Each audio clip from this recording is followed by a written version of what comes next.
Hey guys, let's start with a story tonight.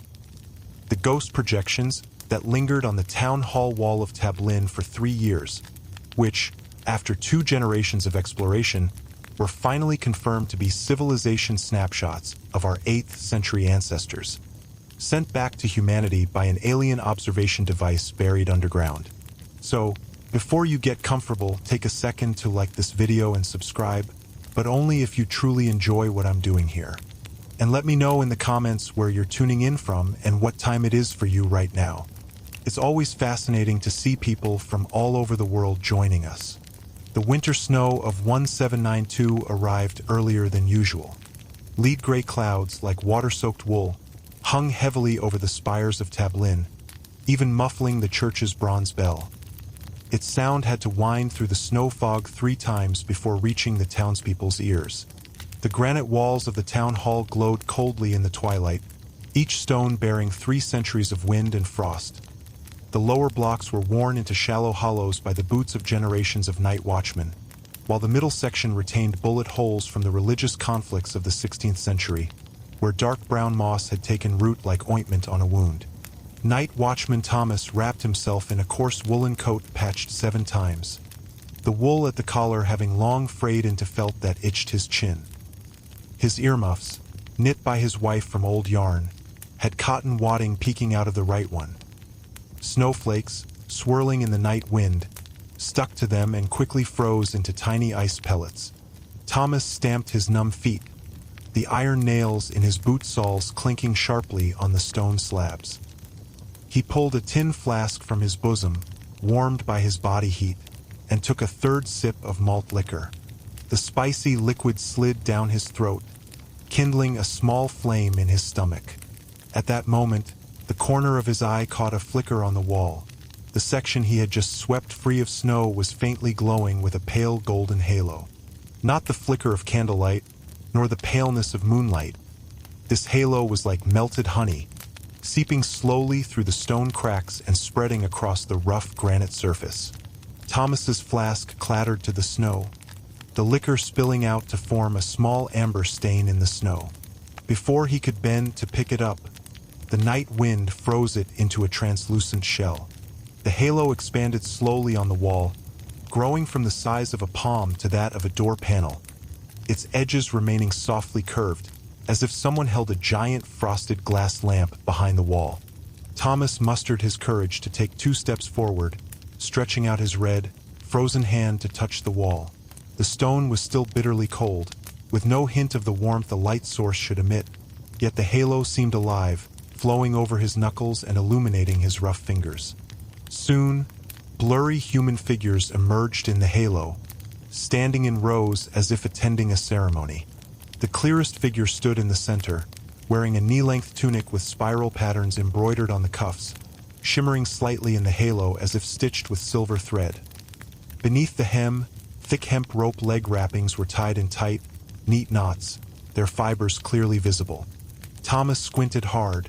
This was no outfit familiar to the people of Tablin. It was not the velvet coats worn by gentlemen, trimmed with sable at the collar and loose at the cuffs, nor the sleeveless linen smocks of farmers, practical for labor, nor the short jackets of sailors. Another figure carried a bulging leather bag with a brass buckle that glinted in the light. Thomas suddenly remembered the craftsmanship of John the tanner in town, who made square buckles for his leather bags. Yet the buckle in the light was round, with delicate patterns carved along its edge. Even more surprising was a child tugging at an adult's hem, wearing shoes sewn from animal hide with upturned toes. He had seen such a style only in an old album left by his grandfather, said to be centuries old. The folds of the clothing were vivid in the light, even the drape of the fabric clearly visible. The hem of the tunic swayed slightly as if caught by the wind, while the edge of the child's cloak was frayed, revealing the lining beneath. Thomas's heart thundered like a drum. In 20 years as a night watchman, he had seen drunkards' madness and poachers' panic, but never a sight so defying reason. He opened his mouth to shout, but no sound came out, his throat feeling as if stuffed with cotton. Ghosts! They're the town hall ghosts! Finally, Thomas's scream tore through the air. splitting the silent night like a torn cloth. The dogs at the west end of town responded immediately. First a sheepdog, then the blacksmith's hound, and soon all the dogs in the town joined in, their barks piercing the snowy silence. Startled townspeople climbed out of bed, men grabbing torches or candlesticks from beside the fireplace, women hurrying to gather clothes behind them, and children clinging to door frames, watching curiously yet fearfully. Hanson the baker, who lived near the town hall, arrived first, holding a blazing pine torch whose flame cast a long shadow on the wall. Yet it did not obscure the pale golden halo in the slightest. The light passed through the shadow, remaining as clear as ever. "My God!" Hanson muttered, nearly dropping his torch. By then, the projection had become incredibly sharp. More than 20 figures in ancient attire were talking, some holding wool spindles with smooth wooden handles and spools wrapped in grayish-white wool. Others clutched clay pots with black charcoal marks around the rims, as if they had just boiled something. An old man sat on a stone bench, holding a leaf and seemingly explaining something to those around him. As a woman in a tunic turned, her skirt brushed the ground, and the light projected the pattern of the ground onto the wall. A small cobblestone design, though the area in front of the town hall had long since been paved with blue flagstones. A collective gasp escaped the crowd. A young mother quickly covered her child's eyes, yet couldn't help peeking through her fingers. Several bold young men stepped forward to touch the light. Their fingertips passed through the halo without encountering any solidity, leaving only a cool tingle, as if touching moonlight on a winter's night. "This is a miracle!" Parish priest Gregory pushed through the crowd, his black cassock dusted with snow, holding a silver cross high above his head, his voice trembling with excitement. "It is a warning from God. Recently, some in town have been hiding forbidden books, and others have been late for worship. These sins have angered the Lord, who has sent the spirits of our ancestors to admonish us to return to piety." Gregory's words stirred an uproar. Mary, the widow from the east end of town, immediately knelt down, clasping her hands in prayer, tears streaming down her wrinkled face as she muttered about stealing a potato from her neighbor the previous week. Several farmers who were not particularly devout quickly made the sign of the cross, fearing God's wrath. Murmurs filled the crowd. Some echoed Gregory's words, while others looked skeptical. After all, the light seemed too real, unlike the solemn miracles depicted in church murals. "Reverend," a young carpenter called out, "if it's a miracle, why does it only appear at night? God's light should not fear the sun." Gregory's face darkened, and he was about to rebuke the man when another voice cut through the crowd. "The clothes of these shadows are not like those in the ancient paintings I saw in the London Museum." The speaker was Peter the shoemaker, who had recently returned to Tablin after apprenticing in London. Amid the chaos, only the young priest John Field did not join the prayers or discussions. Having graduated from Oxford University's theology department less than a year earlier, he still bore the freshness of a student, with a pair of copper-rimmed glasses, a rare sight in Tablin, perched on his nose. Field pulled a roll of parchment from his bosom and a piece of charcoal from his pocket, quickly sketching the patterns of the clothing in the projection by the light of the crowd's candles. His fingers were long and steady, not trembling at all in the cold wind, and the charcoal left clear lines on the parchment. Field's eyes were as sharp as a falcon's, missing no detail. The tunic's collar was a Saxon round neck, edged with double stitching. The embroidery on the placket was the scroll pattern commonly used by the Normans, yet with Saxon wolf head motifs added at the ends. The tapered cuffs combined features of both styles.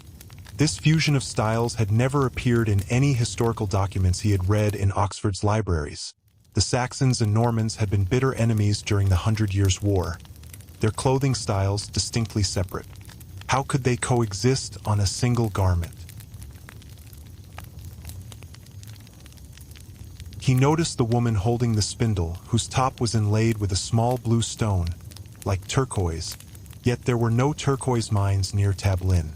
Her hair was tied back with a bone hairpin, shaped like the barbed style favored by the Vikings, yet her clothing lacked the fur trim typical of Viking attire. These contradictory details hooked Field's curiosity, temporarily freeing him from the constraints of theological doctrine. The projection lasted for 3 full hours. As the first light of dawn pierced the snow fog, the light faded like a receding tide, not disappearing suddenly, but becoming transparent from the edges, melting into the morning mist. In the end, only frost patterns remained on the stone wall, their lines bearing a faint resemblance to the embroidery in the projection. When Mayor Williams arrived in haste, he found only a crowd of lingering townspeople and the frost-covered wall. He wore a navy blue tailcoat, his attire for county council meetings, with the collar starch not yet fully dry. Williams tapped his portable bronze bell, its ding-ding sound quieting the noisy crowd. "Everyone return home," he said with unassailable authority. "I will immediately write to the sheriff of Bristol to report this matter. Until we receive instructions from our superiors, no one is to discuss these lights privately, let alone spread rumors." But the ban was like a stone thrown into a lake, stirring only a small ripple before vanishing. By that afternoon, news of the town hall ghosts had spread across Somerset, with the carriages delivering goods to neighboring towns. Early the next morning, people from nearby counties began arriving in droves, some devout believers eager to witness the miracle, some opportunistic merchants already planning to sell telescopes and pamphlets, and a few itinerant performers intending to adapt the story into ballads. Unlike the other townspeople, who were either panicked or curious, Field did not dwell on the phenomenon. He returned to his small church and pulled his parchment diary from the wooden box under his bed. A gift from his father, bound in leather with intricate carvings on the cover, its pages made of specially treated, waterproof parchment. Using his own invented symbols, Field began recording his discoveries from the night before. He noted the Saxon round neck as a circle with a horizontal line, the Norman scroll pattern as a spiral symbol, and meticulously documented the time the projection appeared, the wind direction, and the temperature. He did not trust Gregory's miracle theory. During his studies at Oxford, he had studied under the renowned theologian and scientist Joseph Priestley, being exposed to the theory of optical refraction, and learning that some seemingly magical light phenomena could be explained by science. Field feared that these precious records would be deemed heresy by the church. Just the previous year, a blacksmith from a neighboring town had been imprisoned by the county after Gregory reported him for saying, "The earth revolves around the sun." Thus, he had to encrypt his diary to prevent anyone from easily understanding it.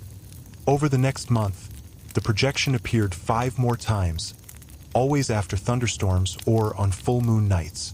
Field arrived at the town hall half an hour early each time, carrying 3 things in his pocket: his parchment diary, a piece of charcoal, and a simple barometer he had brought from Oxford, a device made of glass tubing and mercury that measured changes in atmospheric pressure. He discovered that the projection's appearances were not random. On the first thunderstorm night, the barometer showed a pressure below 750 hectopascals with a northeasterly wind. On the full moon night, the pressure was similarly below 750 hectopascals, and the wind direction remained northeasterly. On days when the pressure exceeded 760 hectopascals, no projection appeared, regardless of the weather. Field drew a simple chart in his diary, marking the relationship between pressure, wind direction, and the projection's appearances with different symbols. He even found that the duration of the projection was inversely proportional to the air pressure. The lower the pressure, the longer the projection lasted. During one projection, it began to rain. Instead of taking shelter under a nearby eave, Field stood 3 meters from the wall holding an oil paper umbrella, carefully observing how the rain affected the light. He noticed that when raindrops fell within the projection's frame, they left no trace, as if the light existed independently of the physical world. He touched the wall. The rain-soaked stone was bitter cold, yet the light remained warm and soft, like spring sunshine. These discoveries strengthened Field's conviction that the projection was neither a miracle nor a ghost. He began searching through ancient documents in the church's small library, hoping to find similar records. One day, he came across a passage in a 12th century monk's manuscript. In the mist-shrouded valley, stones remember the figures of the past. When the stars align in their appointed positions, the past shall reappear. The words suddenly enlightened him. Perhaps these lights were the past remembered by the stones. Gregory soon noticed Field's unusual behavior. He observed that Field no longer participated in sermons about the miracle, but instead wandered alone near the town hall and conversed with visiting scholar-like figures. One afternoon, Gregory visited Field's small church and saw him sketching the patterns of the projection, his face darkening immediately. "John," he said, sitting across from Field and tapping the table with his fingers. "You should focus on guiding the faithful, not studying these heresies." "Reverend, these lights are not heresy. They follow a pattern," Field tried to explain. "I found their appearances are related to air pressure and wind direction." Gregory suddenly stood up, knocking over the water glass on the table. The water spilled onto the parchment, and Field quickly reached to wipe it away. "A pattern." Gregory's voice rose an octave. "God's will is the only pattern. Your strange ideas will lead the townspeople astray."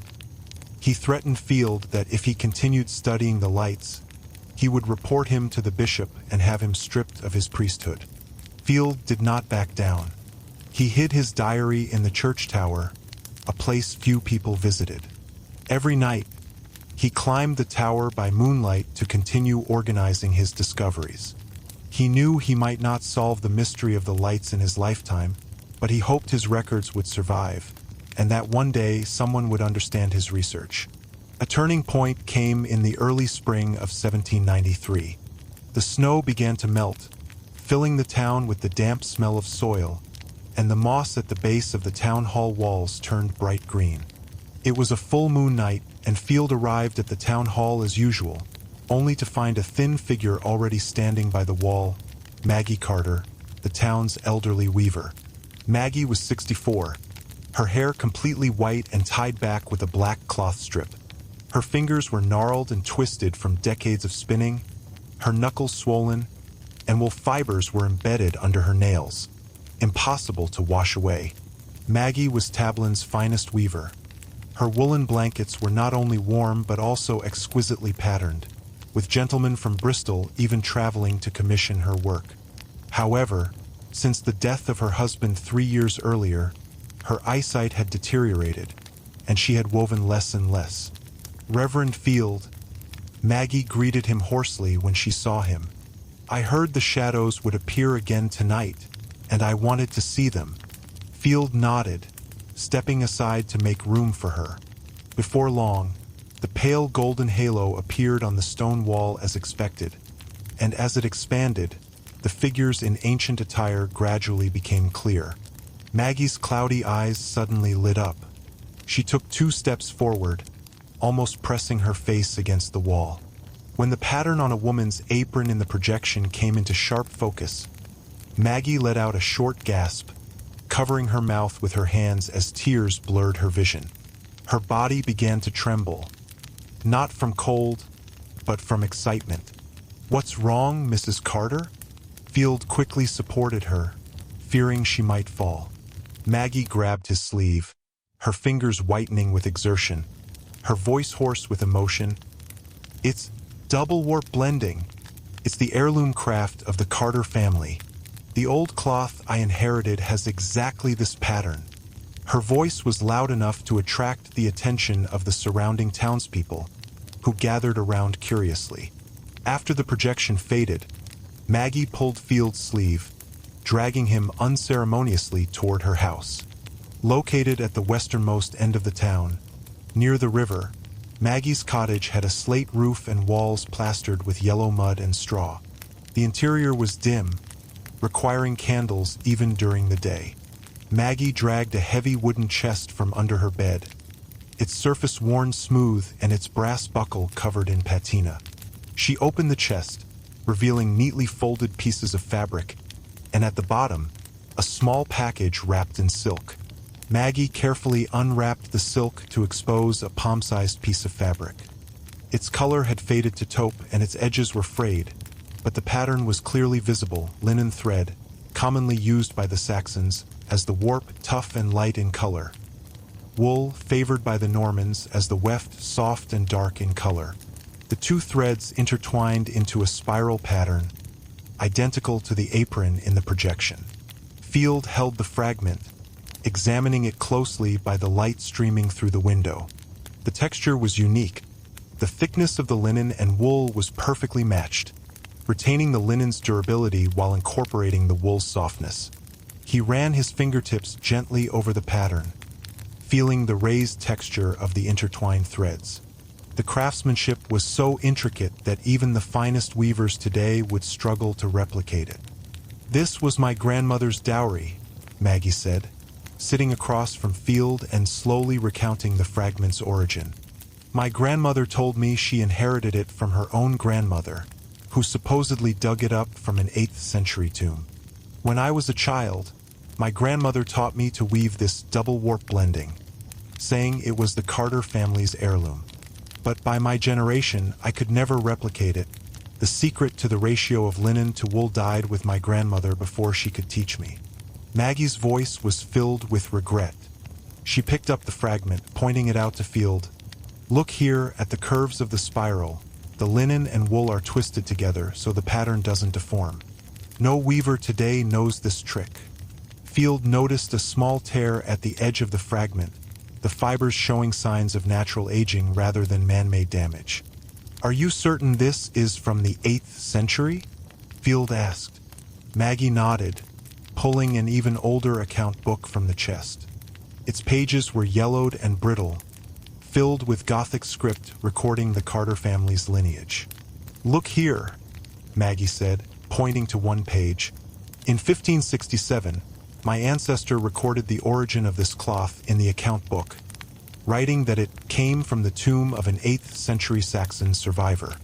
Field suddenly remembered a book he had read in Oxford's library, The History of Saxon Clothing, which mentioned that in the 8th century, Saxons and Normans had coexisted in the Somerset area, leading to possible cultural fusion. Could the figures in the projection be 8th century Saxons and Normans, and their clothing a product of the fusion of two cultures? He carefully returned the fragment to Maggie, overcome by a strong urge to document his discoveries, not only the patterns of the projection, but also the origin of the fragment. Back in the church tower, Field wrote in his parchment diary, "Those lights are not ghosts. They are shadows of the past, memories forgotten by time." He circled the sentence heavily with charcoal, as if carving the conclusion into the paper. From that day on, Field often visited Maggie's house, listening to her talk about the Carter family's weaving craftsmanship and various ancient legends. Maggie, in turn, trusted Field implicitly, sharing all her knowledge of fabrics with him.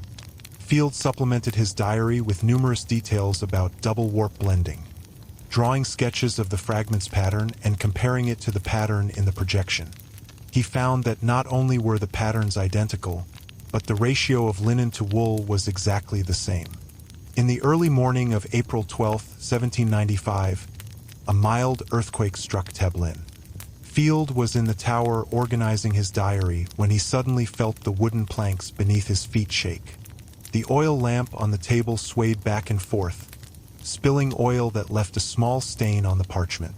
Outside, he heard the crisp sound of walls cracking, followed by the cries of townspeople and the barking of dogs. The earthquake lasted less than a minute, but its impact was significant. A chimney of an old house at the east end of town collapsed, and a new crack appeared in the town hall's stone wall, running from the base to the second-floor window. Field quickly dressed and ran outside, finding townspeople standing in front of their homes, looking alarmed. Gregory had already raised his cross in prayer, declaring it God's punishment. That night, townspeople gathered at the town hall as usual, hoping to see the familiar lights. Field came too, bringing his barometer. He found the pressure was below 750 hectopascals with a northeasterly wind, perfect conditions for the projection. But until dawn broke, the stone wall remained bare, the new crack standing out sharply in the moonlight. Over the next month, Field waited at the town hall every night. He adjusted the barometer's precision, recorded more meteorological data, and even stood in the rain by the wall during thunderstorms, but the projection never appeared again. The crack in the stone wall was filled with lime by the mayor's order, yet the pale golden lights, as if they had never existed, vanished without a trace. The legend of the town hall ghosts gradually faded. The visiting merchants, failing to make a profit, left Tablin one after another. Itinerant performers adapted the story into ballads, which were sung in villages but gradually became filled with fictional details. Gregory claimed that the townspeople's piety had moved God, who had withdrawn the warning. Only Field and Maggie knew the lights were neither a miracle nor a legend, but a real past. In 1796, Field was reported by Gregory for spreading heretical ideas, and the bishop ordered his transfer to a remote parish in the north. Before leaving Tablin, Field locked his encrypted diary and sketches of Maggie's fabric fragment in the bottom of the parish archives, carving a small spiral symbol above the keyhole, the pattern of double warp blending, a secret sign agreed upon by him and Maggie. When Maggie came to see him off, she handed him a cloth bag containing a small piece of double warp blended fabric she had woven with her remaining eyesight. "Reverend," Maggie said, her eyes almost blind as she groped for his hand, "I believe one day someone will understand your diary and unlock the secret of those lights." Field nodded, tears blurring his vision.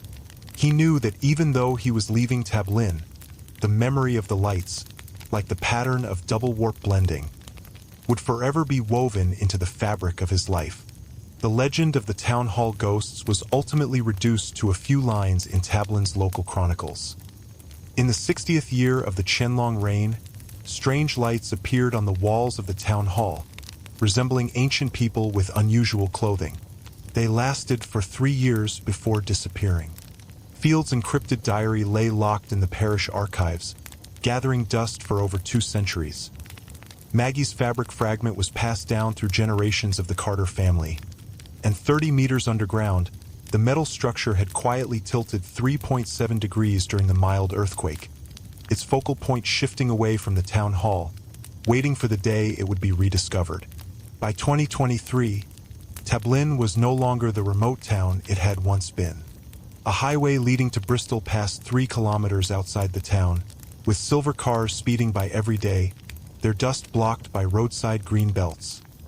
Several cafes had opened in the town, their glass windows sparkling, wafting the aroma of lattes. The flagstone pavement on the main street had been repaved, retaining its ancient style while becoming smoother. Only the town hall remained unchanged from the 18th century, its stone walls covered in thicker moss than 200 years earlier, turning dark green after rain like a giant velvet cloth.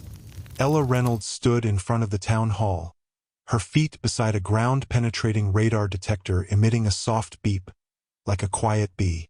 She wore a dark gray waterproof jacket, zipped up to her chest, revealing a white t-shirt underneath printed with the emblem of Cambridge University's Department of Earth Sciences. Ella's hair was light golden, shimmering in the sunlight, tied back in a ponytail, with loose strands blowing gently in the wind. As the youngest female PhD in Cambridge's Department of Earth Sciences, Ella specialized in prehistoric geological structures and special mineral research. She had come to Tablin at the request of the Somerset County Council, tasked with surveying the geological structure around the town hall to support the town's underground pipeline renovation project and prevent damage to ancient underground relics during construction. "Dr. Ella, there's something strange about the waveform here." Luke's voice came from behind. Luke, Ella's graduate student, was 24 years old, still bearing the freshness of a student. He wore a blue work uniform and held a tablet, the screen displaying a colorful waveform diagram detected by the ground-penetrating radar. Luke pointed to a red area on the screen.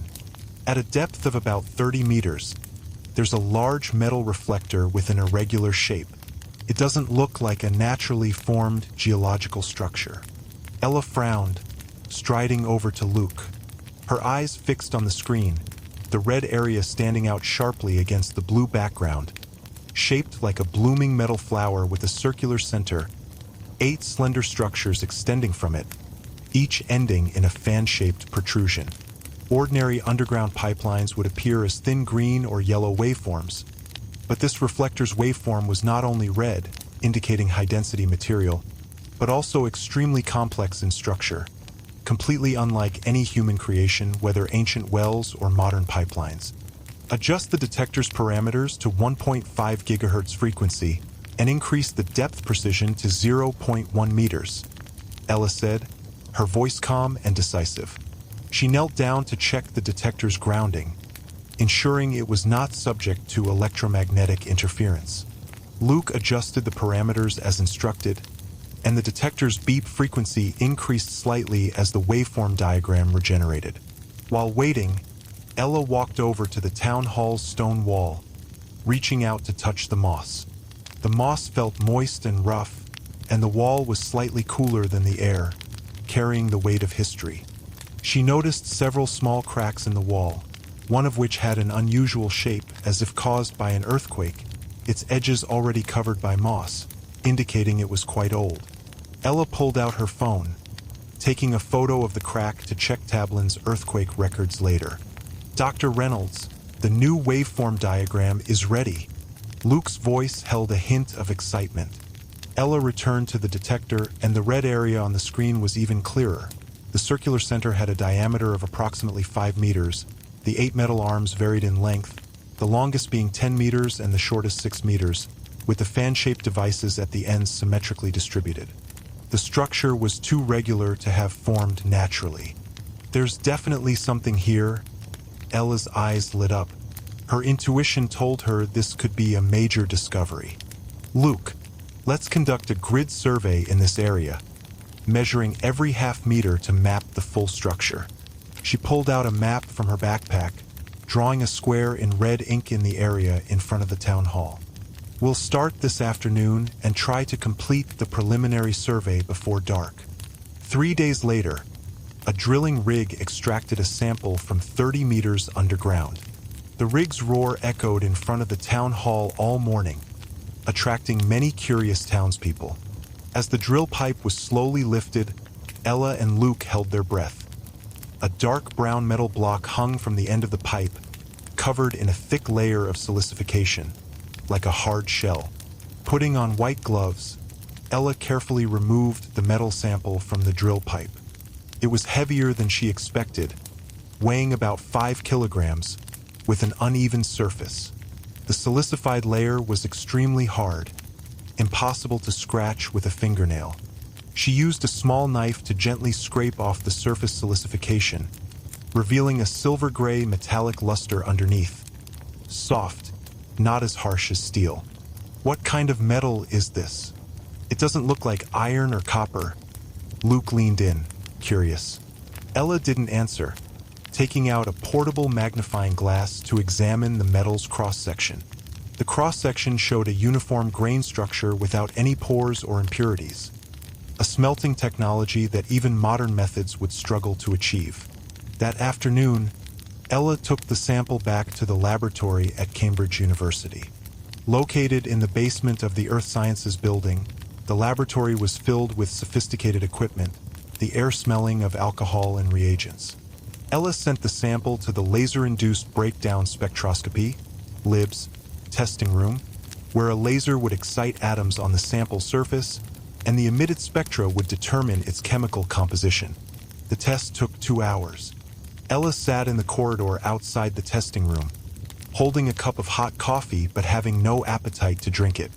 She opened her laptop, pulling up geological data on Tablin, located on the edge of the Somerset Basin. Tablin's geological structure was dominated by sedimentary rock, and 30 meters underground should be Cretaceous clay layers. How could such a metal structure exist there?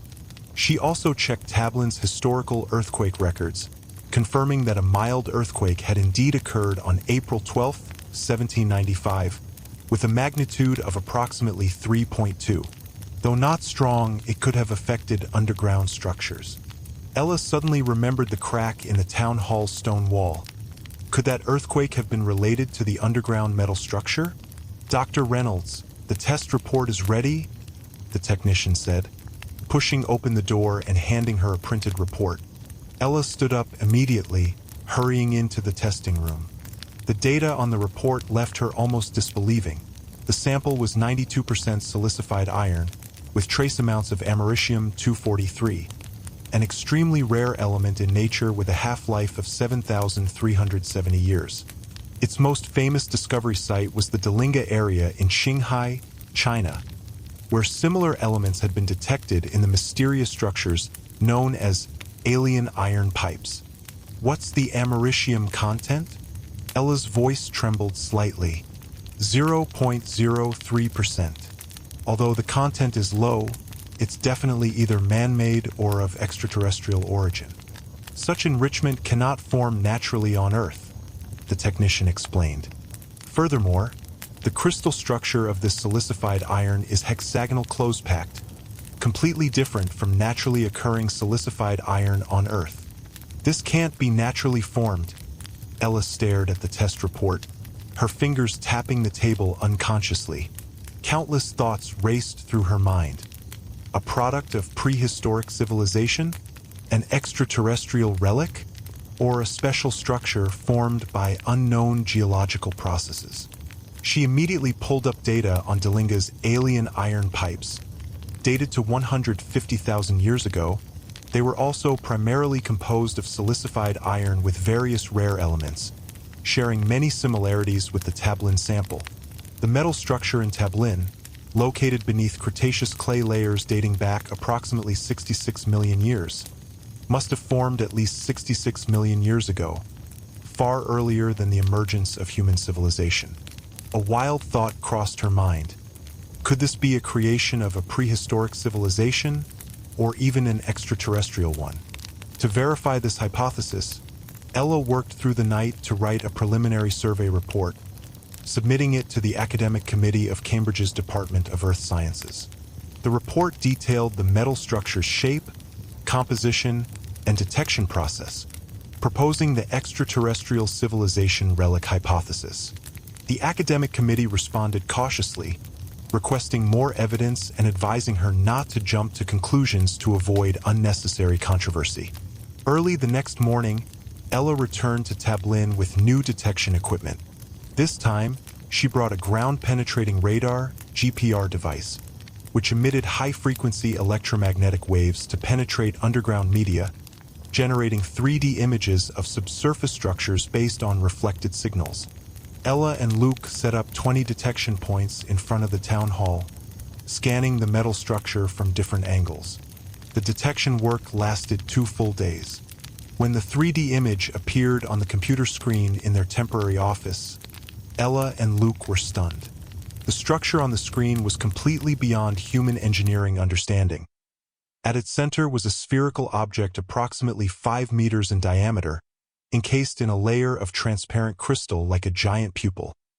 8 metal arms extended spirally outward from the sphere, each ending in a fan-shaped receiving device. Overall, it resembled a metal sunflower suspended underground.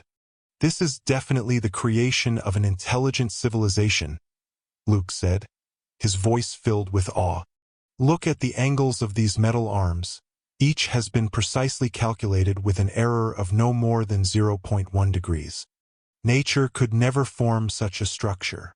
Ella nodded, sliding her finger across the screen to examine the details of the spherical object. The crystal layer was uniformly thick and smooth, without any flaws, as if manufactured by some precision machine. As Ella immersed herself in studying the underground metal structure, she had no idea that in the digitalization studio of the town archives, someone else was also closing in on this 2-century-old secret. Their meeting would uncover the mysterious veil of the town hall ghosts.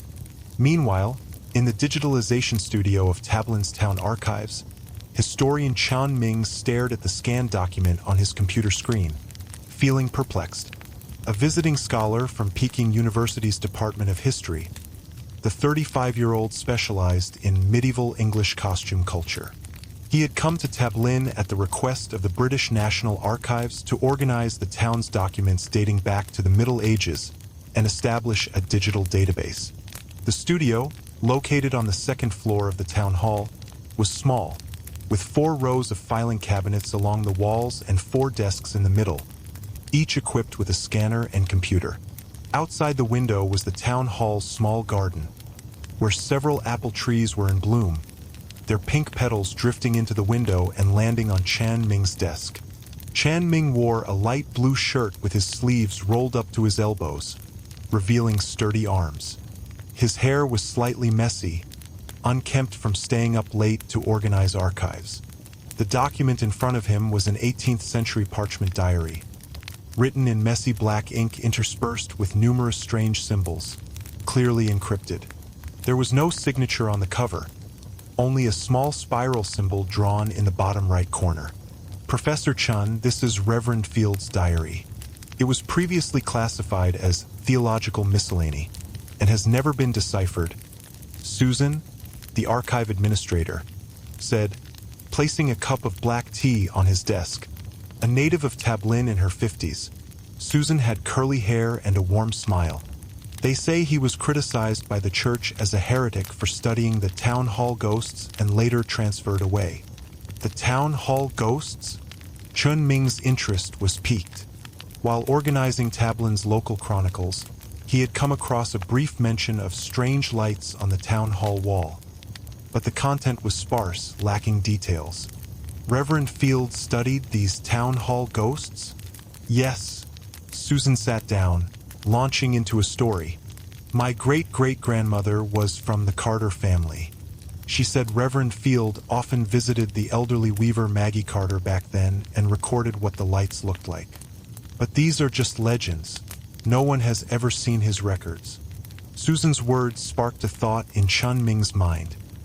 He turned his attention back to the scanned diary on the computer screen. If this was indeed Reverend Field's diary, it might contain detailed records of the town hall ghosts. Chan Ming's gaze fell on the diary's illustrations, detailed sketches of costume patterns, including round-neck tunics, spiral-patterned aprons, and hairstyles adorned with barbed bone hairpins. One spiral pattern in particular jogged his memory. He quickly opened a folder on his computer labeled Danish Archaeological Discoveries, pulling up an image. A fragment of an 8th century fabric unearthed the previous year on the Jutland Peninsula in Denmark, its spiral pattern almost identical to the sketch in the diary. Even the way the linen and wool threads intertwined was exactly the same. By 2023, Tablin was no longer the remote town it had been. A highway leading to Bristol passed through the outskirts, and cafes and bed and breakfasts had opened. But the town hall retained its 18th century appearance, its stone walls covered in thicker moss than 2 centuries before. Ella Reynolds stood in front of the town hall, her feet beside a ground-penetrating radar detector emitting a soft beep, the screen displaying colorful waveforms representing subsurface structures. The female PhD from Cambridge University's Department of Earth Sciences had come to assist with the town's underground pipeline renovation project. Dr. Ella, there's something odd about the waveform here, her assistant Luke said, pointing to a red area on the screen. At a depth of around 30 meters, there's a large metal reflector with an irregular shape. Ella frowned, adjusting the detector's parameters. Ordinary underground pipelines would appear as thin, elongated waveforms, but the image on the screen resembled a blooming metal flower, its structure too complex to be of human origin. 3 days later, a drilling rig extracted a sample from 30 meters underground. The dark brown metal block was covered in a silicified layer. Scraping it away revealed a silver-gray metallic luster underneath. Ella sent the sample to the laboratory for analysis, and when the results came back, she could barely believe her eyes. The main component was silicified iron, with trace amounts of americium, an extremely rare element in nature, most famously found in the mysterious alien iron pipes of Dalinga, China. This can't be naturally formed. Ella stared at the report, tapping her fingers on the desk. The Dalinga pipes dated back 150,000 years, while the Tablin structure, judging from its geological layer, was at least several 100,000 years old. A wild thought crossed her mind. Could this be a creation of a prehistoric civilization, or even an extraterrestrial one? Meanwhile, in the town archives digitization studio, historian Chen Ming struggled with a scan document.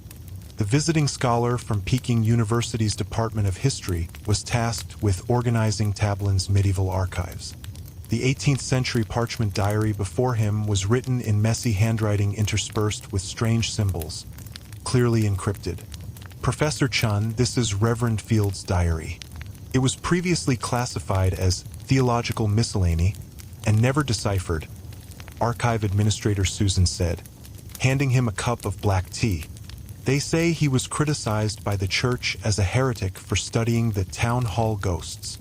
Chen Ming's eyes fell on the diary's illustrations, detailed costume sketches, their spiral patterns reminding him of something. He quickly pulled up an image on his computer. An 8th century fabric unearthed in Denmark the previous year, its patterns almost identical to the diary's sketches. Chen Ming's heart raced. He had studied medieval English costume for years, knowing that the fusion of Saxon and Norman styles was a key cultural phenomenon. But physical evidence of this fusion was scarce. The diary sketches included not only patterns but also detailed measurements and even notes on the linen warp, wool weft material, more precise than any existing historical record. He set about deciphering the symbols. Drawing on his knowledge of medieval church encryption practices, he replaced the strange characters with Greek letters, combining them with common theological metaphors to gradually unlock the diary's content. When he read, "The light appears after thunderstorms," no heat on the stone wall, neither fire nor lamp, Chen Ming suddenly remembered a local news story. Cambridge geologists were conducting surveys near the town hall, having discovered a mysterious underground metal structure. Early the next morning, Chen Ming brought the partially deciphered diary to Ella's temporary office. "Dr. Reynolds, I think your discovery is related to my research," he said, placing the printed diary pages on her desk. From 1792 to 1795, mysterious projections appeared here, with costume patterns that may be linked to the underground structure you found. Ella's eyes widened as she read the diary's account of the projection ending with the April 1795 earthquake. Her drilling report confirmed the underground metal structure had shifted significantly that year, coinciding exactly with the earthquake. "You're saying the projections were caused by this underground device?" Ella's voice trembled with excitement. But 18th century technology couldn't have produced such light effects. "Perhaps it wasn't 18th century technology," Chen Ming said, pointing to the diary's annotation. "A mirror of memories." Reverend Field speculated the lights were records of the past.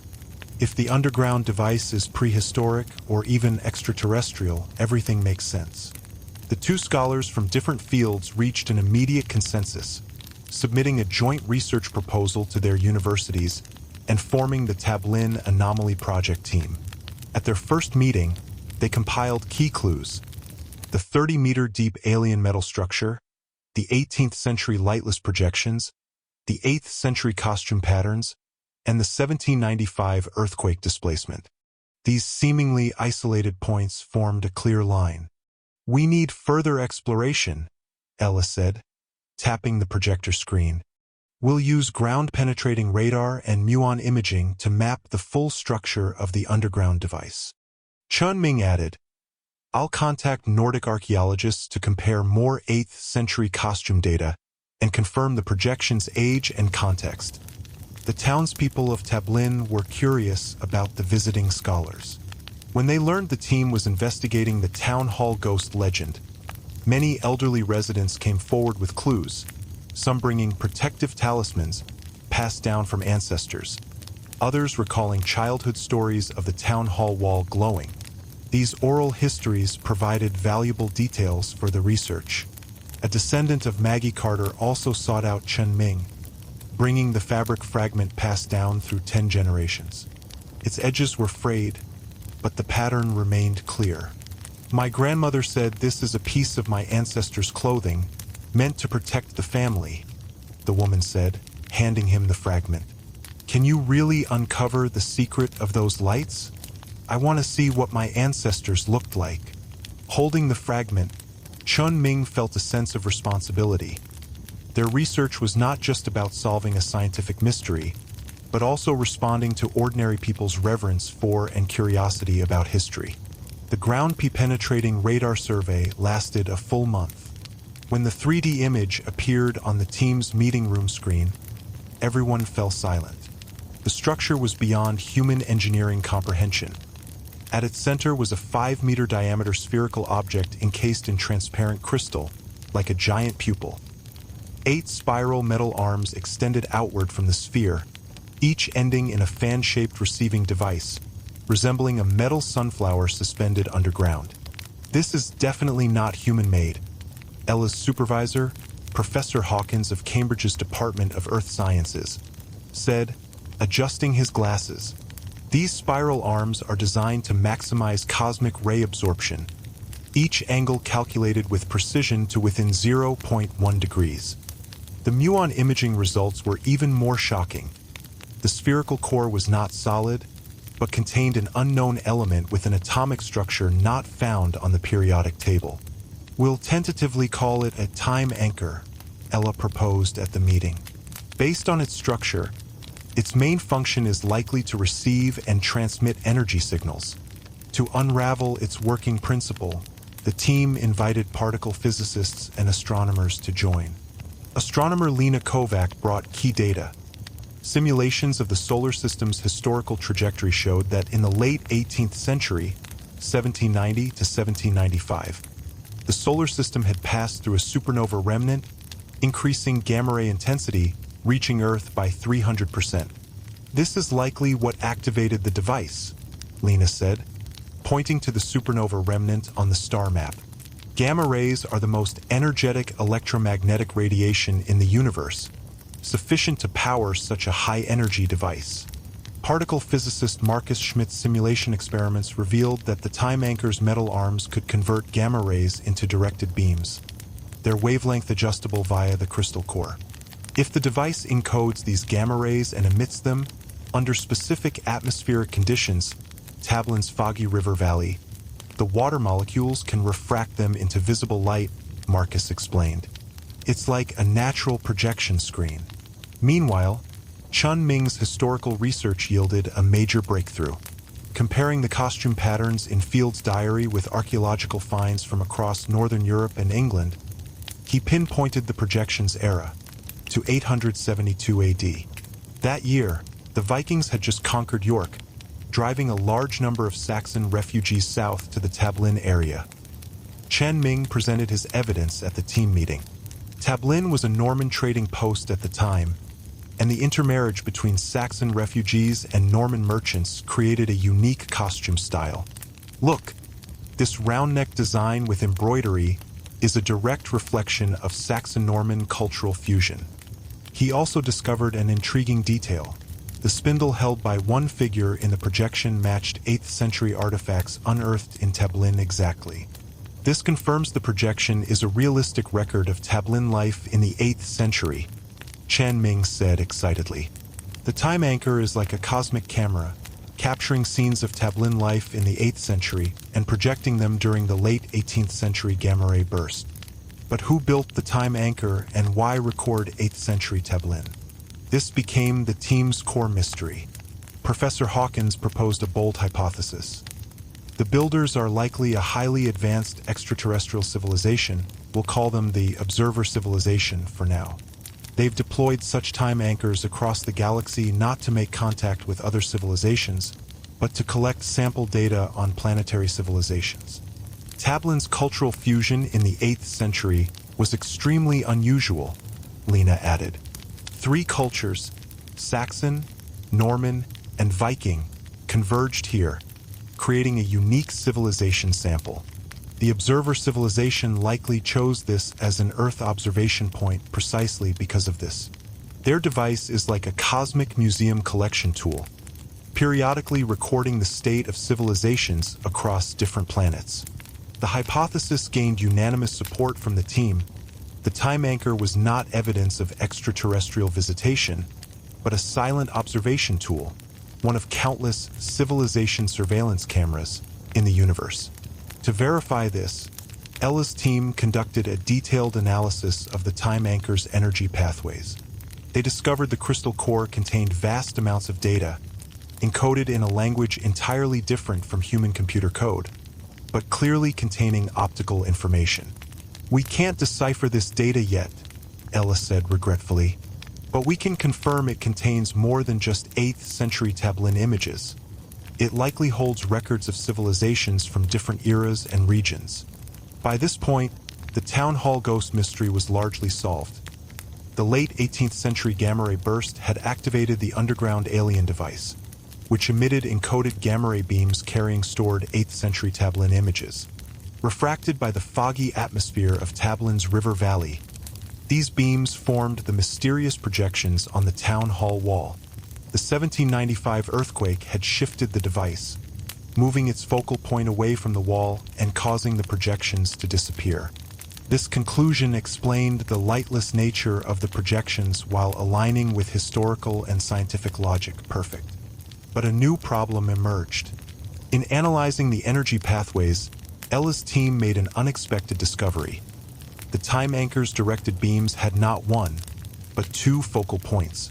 Computer simulations revealed the Town Hall wall was just one.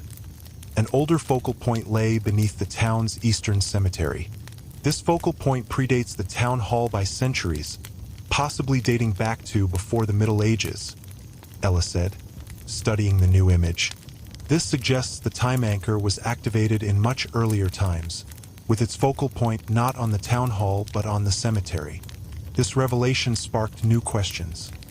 Who had activated the device before the Middle Ages? The observer civilization itself or someone else? If the latter, human or other Earth civilization, contact with the time anchor might be far older than previously thought. Chun Ming proposed a bold hypothesis. Perhaps prehistoric inhabitants of the Tablin area discovered this device and activated it in some primitive way, recording their lives or conducting religious rituals.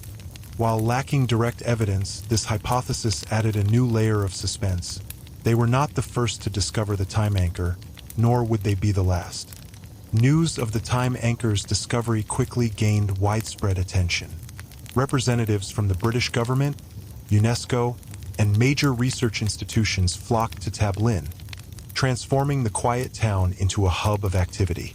Visitors to the team's temporary office focused on one core question: should the alien device be reactivated?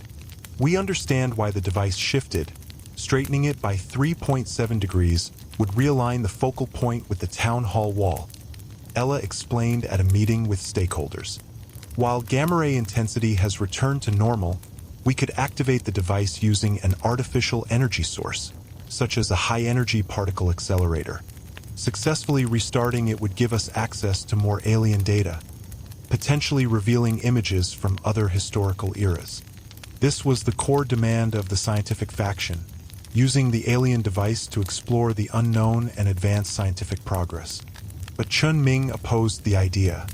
The time anchor is a natural, passive archaeological tool, recording historical images with complete authenticity and no human interference, he argued firmly.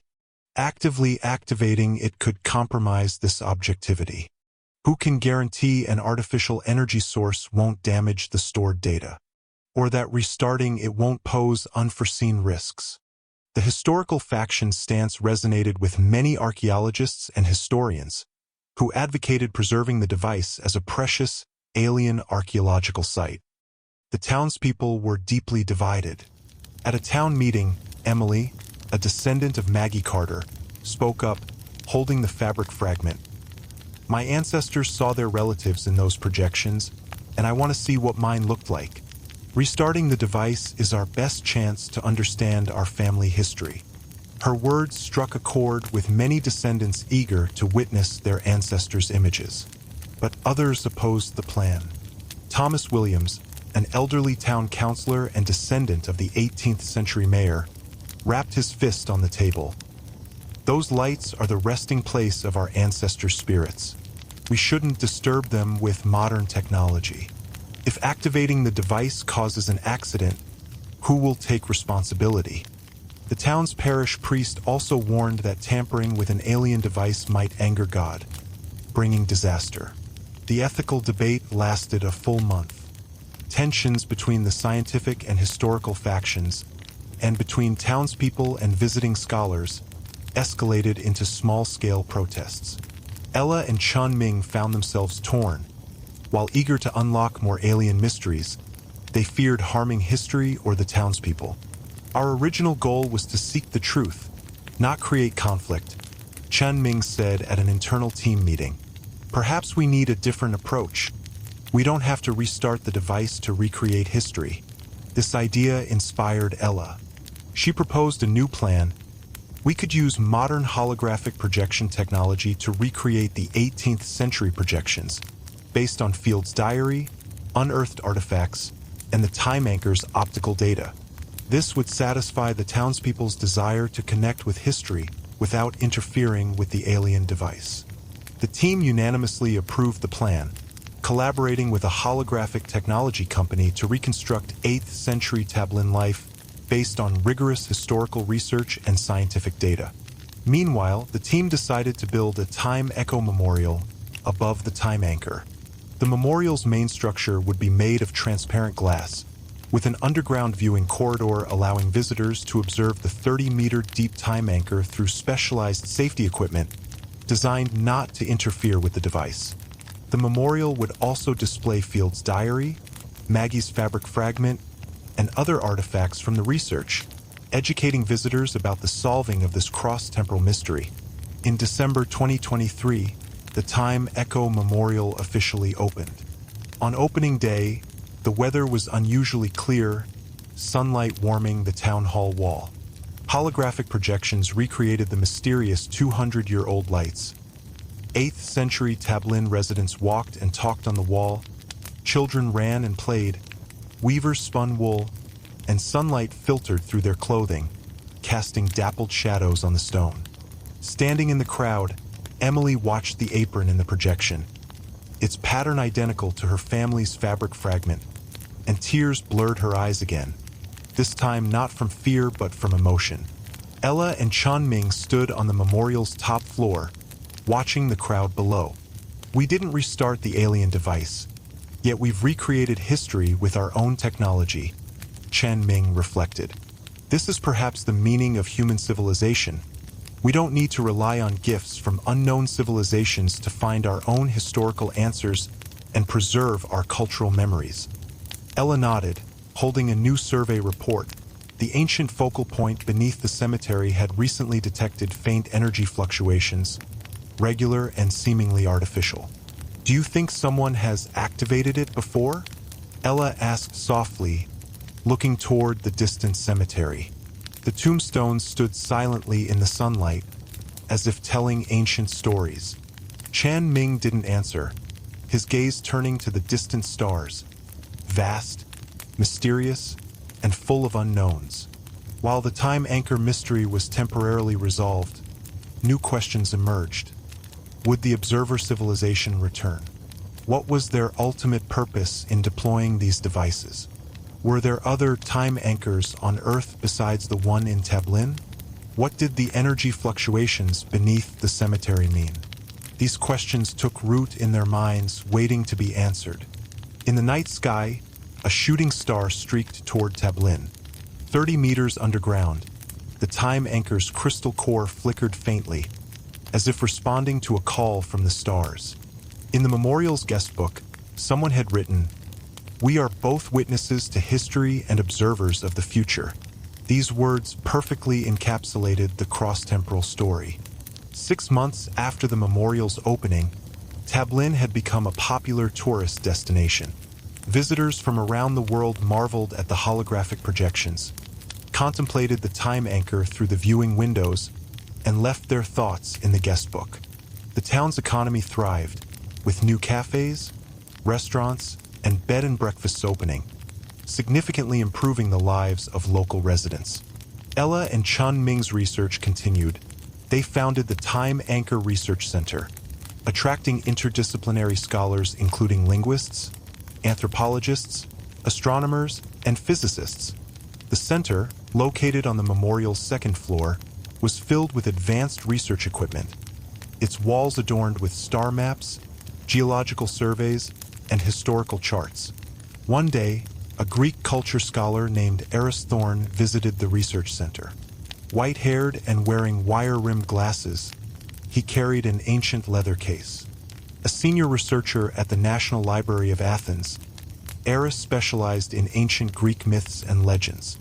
He brought a strange manuscript discovered in the library's ancient archives, dating back to the 5th century BC, written on parchment with faded ancient Greek text. This manuscript is the diary of an ancient Greek traveler, Eris said, opening the case and carefully removing a copy of the manuscript. It records a legend. In the misty lands of the West, there is a stone wall that reflects the past. When the stars align in their appointed positions, the shadows of ancestors appear on the wall, wearing ancient clothes and speaking an unknown language.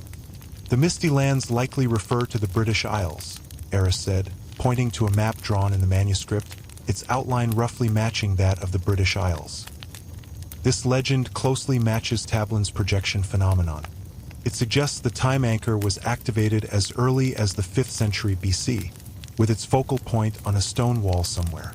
This discovery excited the team. If the legend was true, the time anchor's activation history stretched back at least 2,500 years, far earlier than the 18th century. It also implied the observer civilization's device might have been activated multiple times throughout Earth's history, recording civilizations from different eras.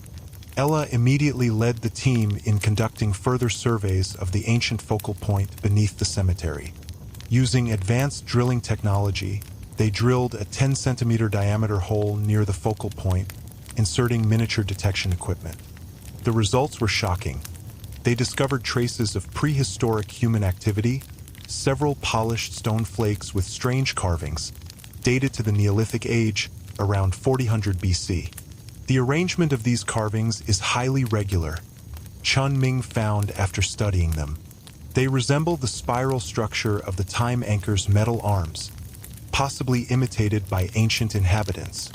This suggests Neolithic people may have been aware of the time anchor's existence and held it in reverence. Even more astonishing, trace amounts of crystal powder were found in the cracks of the stone flakes, matching the composition of the time anchor's core crystal exactly. This indicates Neolithic inhabitants may have come into contact with the time anchor, possibly even removing a small piece of the crystal, Ella said, her voice filled with disbelief, holding a test tube containing the crystal powder up to the light. They might have activated the device in some primitive way, using the heat of fire, the energy of lightning, or through rituals. This crystal powder could have been the key to activating the device. This discovery completely overturned the team's previous understanding. The time anchor deployed by the observer civilization was not merely a silent observation tool, but had likely interacted with Earth civilizations multiple times. Contact between Earth's ancestors and extraterrestrial civilizations might be far older and more frequent than imagined. The discovery sparked new academic debate. Some scholars argued Neolithic humans lacked the technical knowledge and cognitive ability to activate an alien device, suggesting the crystal powder might have fallen off naturally and the stone carvings were merely coincidental. But most recognized its significance, believing it demonstrated that humanity's ancestors possessed the courage and wisdom to explore the unknown, and that their interactions with extraterrestrial civilizations might have driven the development of human civilization. Perhaps the observer civilization knew all along that their device would be discovered and used by humans. Professor Hawkins proposed a new hypothesis. The crystal powder may have been a key they intentionally left behind, guiding humans to explore the device's secrets, and possibly testing the maturity of Earth's civilization. Just as the research made new progress, Lena brought troubling news. Resimulating the solar system's trajectory, she discovered that in 10 years' time, 2034. The solar system would pass through the same supernova remnant again, with gamma ray intensity reaching Earth expected to be 50% higher than in the late 18th century. If the time anchor is naturally activated then, the consequences could be catastrophic, Lena said solemnly, displaying a simulation curve of gamma ray intensity peaking in 2034 on her screen. Last time, the device only shifted, but this time, the excessive energy could cause the crystal core to explode, releasing enormous power that would devastate the surrounding area and potentially impact global climate and ecosystems. The news cast a shadow over the team, weighing heavily on everyone's minds. The team held an emergency meeting to discuss how to address the impending crisis. Some proposed dismantling the time anchor in advance, but this plan was quickly rejected. It would pose enormous technical challenges and potentially trigger unforeseen consequences. Others suggested encasing the device in heavy metals like lead to block gamma ray exposure, but this would require massive engineering work and could permanently damage the device. Still others proposed moving the device to another location, but with current technology, moving a several thousand-ton metal structure buried 30 meters underground was nearly impossible. "We must find a way to avoid the crisis without damaging the device," Ella said firmly. "If the observer civilization left the device here, they may have also left a way to address such crises. We need to find it. Perhaps we can communicate with the observer civilization." Chun Ming suddenly proposed a bold idea. If they left a key, it suggests they intended to establish contact with Earth civilizations. We could try using the crystal powder as a medium to send a signal to the device, requesting technical assistance. While seemingly whimsical, this was the only hope. After intense discussion, the team agreed to the plan, knowing it was a gamble but one they had to take to protect Earth. Ella led the team in attempting to communicate with the device. They heated the crystal powder to a specific temperature, its melting point, determined through experiments, to release energy signals, which were then transmitted through the time anchor's metal arms. The signal contained a set of mathematical formulas and physical laws, including the Pythagorean theorem, the law of universal gravitation, and Einstein's mass-energy equivalence equation, universal languages in the universe, hoping to be understood by the observer civilization. For the first 2 nights after sending the signal, nothing unusual happened, leaving the team disappointed. But on the 3rd night, something strange occurred. The memorial's holographic projections suddenly malfunctioned, the 8th century images disappearing and being replaced by a series of strange symbols, glowing blue and shifting continuously on the wall, as if transmitting a message. The team immediately set about deciphering the symbols. Leading linguists and mathematicians, Chun Ming combined ancient Egyptian hieroglyphs, Sumerian cuneiform, ancient Greek, and the logical rules of mathematics and physics to embark on the arduous task. After 3 days and nights of intense work, they finally unlocked the symbol's meaning. Danger approaches. Adjust the core angle by 17.3 degrees. The crystal core contains a built-in energy conversion device. Adjusting the angle will convert excess gamma rays into harmless thermal energy, conducted away through underground rock formations. We have monitored your civilization's development and determined it meets contact criteria. We will make formal contact at the appropriate time. The observer civilization. The news filled everyone with excitement, lifting the fatigue of recent days. The observer civilization had not only responded to their signal, but also provided a solution to the crisis. Ella immediately led the team in formulating a plan to adjust the device. Using advanced remote-controlled technology, they inserted miniature robotic arms into the ground through drill holes to precisely adjust the crystal core's angle. The process was fraught with risk. A single malfunction of the robotic arms could damage the device. But through the team's joint efforts, the adjustment was completed successfully.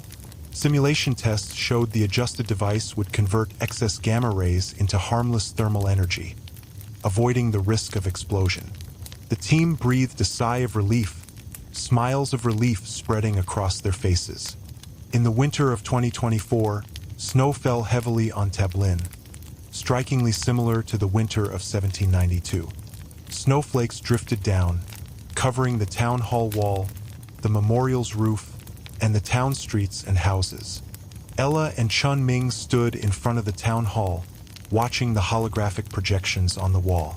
The 8th century Tablin residents still walked and talked, but this time, a string of glowing alien symbols appeared beside them, a greeting from the observer civilization. Snowflakes landed on their faces, cold and sharp, yet their hearts were filled with warmth and hope. We don't know when the observer civilization will make formal contact with humanity, or what their ultimate purpose is, Ella said softly, her gaze fixed on the distant stars. But we know that humanity's journey of exploration has only just begun. We are no longer alone in the universe. One day, we will meet other civilizations and jointly explore the mysteries of the cosmos. Chan Ming nodded, holding a new diary bound in Tablin's mirror-patterned rock. A mineral once thought ordinary, but actually another information carrier left by the observer civilization, containing more secrets about the universe. The team had already begun studying the mirror-patterned rock, hoping to unlock more of its hidden messages. The snow fell thicker, covering the frost patterns on the town hall wall but not obscuring the lights. The figures from the 8th century, intertwined with symbols from the cosmos, formed a magnificent cross-temporal scene. At this moment, Tablin was no longer just an ordinary English town. It was a link connecting Earth's history with cosmic civilization, the most touching note in the echo of time. The townspeople, no longer fearing the ancient legend, felt proud of their hometown. They knew they lived in a special place, one that had witnessed the dialogue between history and the future, Earth and the universe. In the distant starry sky, a massive alien spacecraft sailed slowly toward the solar system. Its streamlined shape was covered in a silver metallic shell, shimmering faintly among the stars. Behind the spacecraft's portholes, members of the observer civilization watched Earth, their recording instruments labeling Tablin as the first responsive civilization sample. A meeting spanning thousands of years was about to unfold in the river of time. Human civilization was on the cusp of a new chapter, and the story of Tablin would echo throughout the universe forever. Ella and Chun Ming returned to the research center, opening the star map on their computer. On the map, a bright spot representing the observer civilization's spacecraft slowly moved closer to Earth. They knew the future held many unknown challenges, but they were ready. They would continue exploring the secrets of the time anchor, decoding the observer civilization's messages, and contributing to the development of human civilization. In their hearts burned a firm belief.